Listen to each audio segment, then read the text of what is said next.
After another week of surging crime and anarchy across America, President Trump tearing into Democrat-run cities and vowing to stop leftist mobs. These cities, it's like living in hell. Chicago's an example. It's like worse than Afghanistan. They're anarchists. The big thing they want is they want to really destabilize our country, and we don't let them. They've created bedlam. They've destroyed very important things. I mean, you're also talking about statues of George Washington, Abraham Lincoln. They'd like to get Jesus. We're going to get tougher and tougher. And at some point, there's going to be retribution, because there has to be. These people are vandals, but they're agitators, but they're terrorists in a sense. The president isn't the only one fed up with what we've been seeing.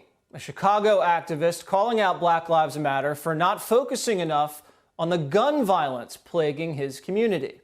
The entire nation should be outraged when a 3-year-old is executed on the streets of Chicago and a 13-year-old young girl was killed on the west side of Chicago as well. It makes no sense to me if we continue to stand up against the system, but we will not stand up in our own neighborhood.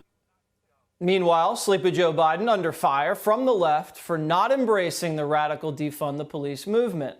Political insiders are worried the Democrat base will reject Biden if he doesn't get on board. All right, Greg, what did you think about the president using the phrase terrorists when talking about the agitators and the looters? I don't know. I mean, I don't think words are enough anymore. I think that there needs to be some kind of action, and I'm not sure what it is, but what I find interesting is the gun violence in Chicago is a reality. What you're seeing going on in America is a racial hysteria. So why is one gaining attention and the other isn't?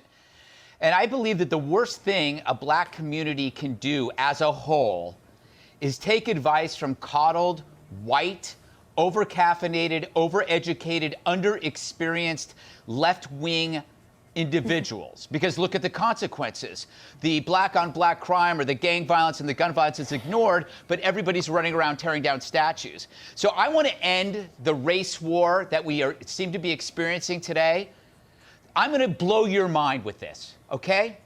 There are more differences and conflict within whites than there are between whites and blacks. There are more conflicts and differences between whites than there are between whites and blacks. When you look at those pasty white wimps out there running around vandalizing and destroying property, I realize that I have absolutely nothing in common with these laughable losers. And in fact, when anybody looks at the TV, they realize they have nothing in common as a white person with these failures. So it's insulting to me, and it should be insulting to every white person, that you think that race binds us. It doesn't bind us. I have more in common with black winners than white losers.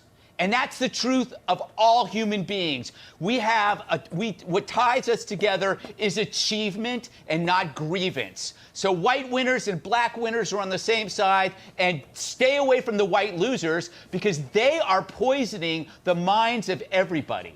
That will end racism if all the winners of every race and color join together and laugh at the losers.